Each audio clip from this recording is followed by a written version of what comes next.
Welcome to Positively Woof, where we celebrate extraordinary people and dogs who make a difference.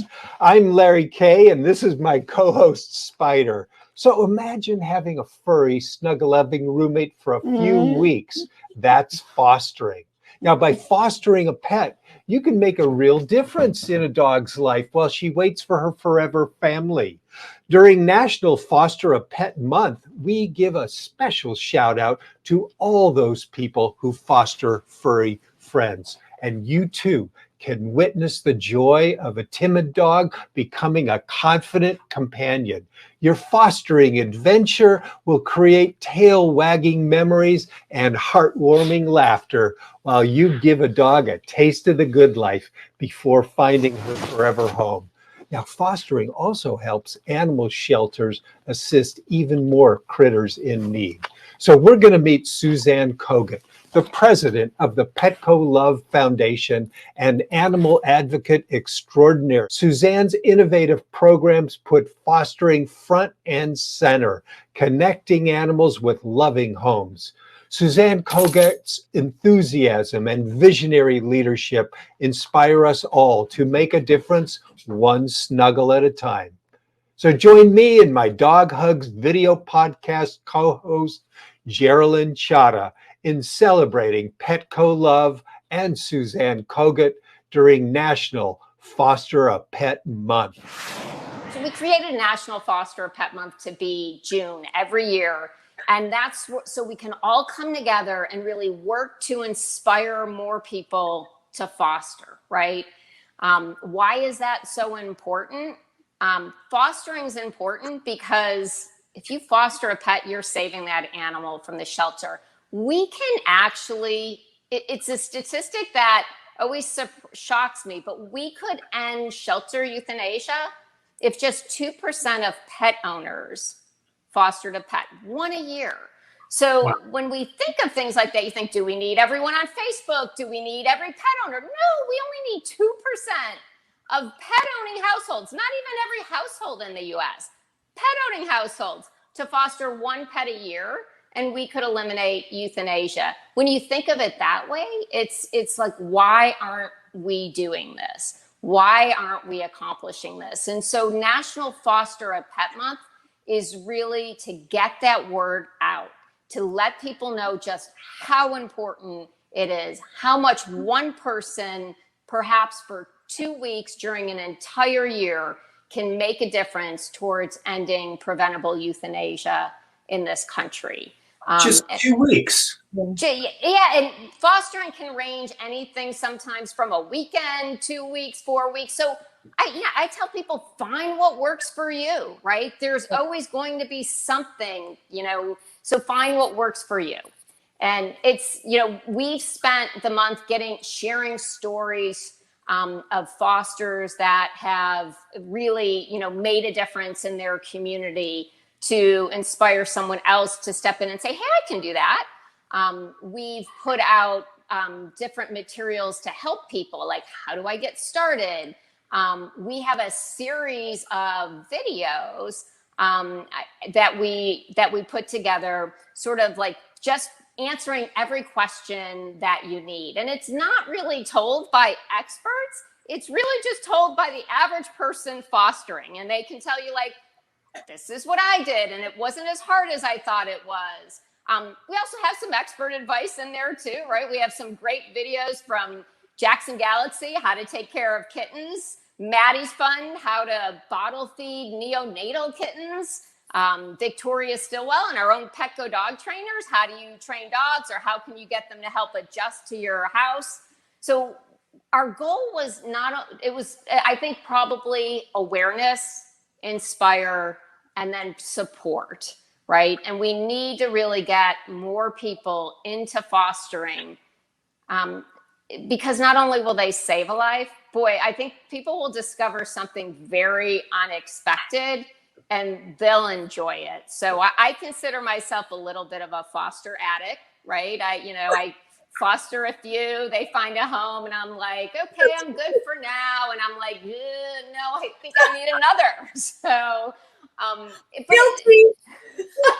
Right? It is. Like, you can't let go of it. You just see that one, and there's, I don't know, there's something wonderful, and there's so much joy that you get when you help an animal, just taking them from that shelter environment. And shelters are doing great work. They are doing phenomenal work. But at the end of the day, pets want to be in homes with people. They don't want to be in a kennel. They don't want to be in a cage. And you're not only saving a life, but the time period that they spend with you will be amazing for that animal. But I think people will be shocked. It'll be amazing for you too. What have you noticed during the pandemic? Yeah, I mean, so I think the pandemic proved our 2% statistic that we put out there. When we say if 2% of pet owners would foster a pet, we would end, shelter euthanasia. Well, it was really interesting to me. People really did come out to help during the pandemic. So obviously there's a lot of people, everyone's heard it, pet ownership increased, people adopted, but people also fostered. People came out to help. And the American Pet Products Association, they did a number of surveys during the pandemic. But what was super interesting to me is they asked a question about, how has anything changed with your interaction as pets? And one of those questions was around, did you foster a pet? And we hit the 2% on that survey. 2% was reporting fostering. And that was the time when shelters were empty. Shelters weren't euthanizing. And I was like, that's it. This time has proved our statistic. We just need to keep it going. So, I think the pandemic has really brought more recognition, I think, to the benefits of pets in our lives. We heard some wonderful stories last year. One was about a nurse that worked in a hospital and was working with COVID patients, and how she fostered an animal during this time. And she came home, and how that little dog just brought so much joy to her and helped her through. I mean, yeah, it's heartbreaking. Another gentleman was fostering puppies during the time he was working in the hospital. And then just hearing from, people across the country with their kids, fostering litters of kittens, and just hearing the joy. Those stories weren't about how much work the foster was, how much work it took to take care of the kittens and the puppies. All the stories we heard were how much joy those foster animals brought into their house. And so I'm a big advocate of eliminating the words like I can't because, right? You got to figure out how you can. And I think when we look for solutions and we try to do things, we'll amaze ourselves about what we can accomplish. And we can end euthanasia of shelter pets in this country. This is something we can do right away. And it just really takes all of us doing a little. I have to agree with that one. I do believe if we all just do a little bit, we can end all of the euthanasia that happens, or a vast majority. I agree. There's some euthanasia that may be the right thing, and that's the right thing. But I'll give you a great example of how a little can make a huge difference.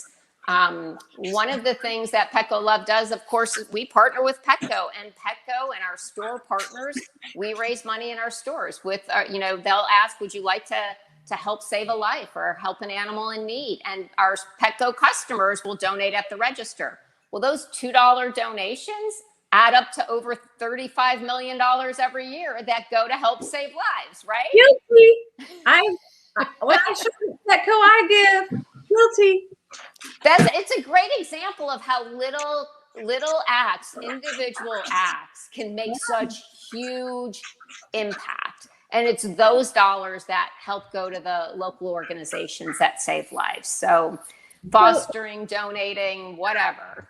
So Susanne, if someone wants to be a foster parent now, and they've maybe not done it before, or they own dogs and they just want to bring a dog in to help transition that dog into its forever home, what would you suggest they do to get started today? What would be the simple step they could take to start making that big difference? Yeah, I think it's really contacting your local shelter. They could go to our page at Petco Love /foster, and they can actually search for a shelter in their area. I would also say we've got a number of videos on that page as well that will talk about sort of myth busters and the things you're making up in your head that are going to be so hard. And you'll hear from real people about some of their little tips about how to make it easier or what you can do. I'd say go watch some of those videos too, then find that local shelter near you and really just, fill out an application. You could go there in person. The thing is, it varies at each shelter, sort of what is their standard. But I would also add one thing is don't ever get discouraged. If you try one place and they say they don't need anything right now, I guarantee you there's someone in your community that does. So keep looking. There's shelters in your community that need your help. It's not that difficult once you bring them in your home. You'll figure it out. It may be, listen, I fostered a lot of animals, and I can tell you, every time I foster, sometimes I learn a new little tip, or I think about things I could do differently to make it easier. So, maybe the first experience will be the easiest one. Maybe it'll be a little bit more challenging. I initially had one of the most challenging foster experiences ever, and it made me better for the future, and I learned a ton. So, make the lemonade out of the lemons.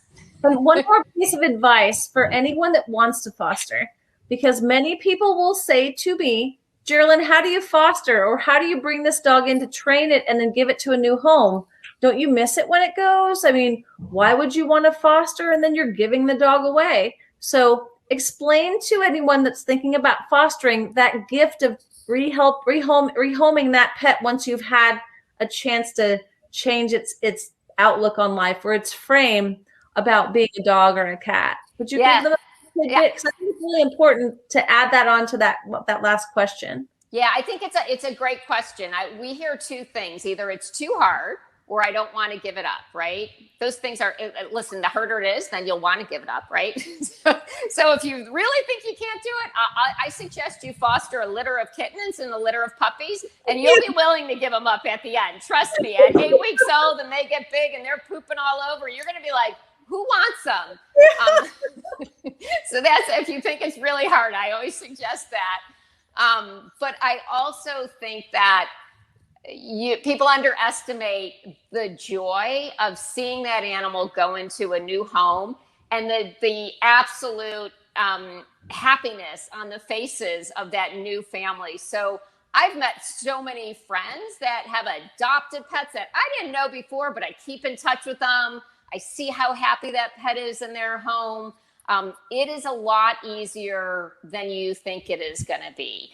You'll make a friend, you'll see the happiness you're bringing into someone else's life, and you'll be like, I was part of that. I saved that animal and I made that family happy. It's pretty cool. That's a fantastic tidbit for them to kind of wrap their head around, because I feel the same way. I love watching them go to their new home and all the joy they bring. And my house is only so big, I can't fit them all in one house. Right. Why not share the love and be a part of sharing that love? Oh, yep. I love that story. Oh my goodness. So Susanne, we love to shout out shelters at Dog Hugs. Is there a specific and rescue organizations and foster organizations? Yeah. So is there anything in particular you'd like to shout out on our show today? So can I give a shout out to the organization that I foster for, which is San Antonio Pets Alive, and that brought this little joy into my house. This little gummy bear is from San Antonio Pets Alive. She's going to be going to her new home on Friday. We've already met the new family, and I just want to thank them for all they do here in San Antonio. Fantastic. Right?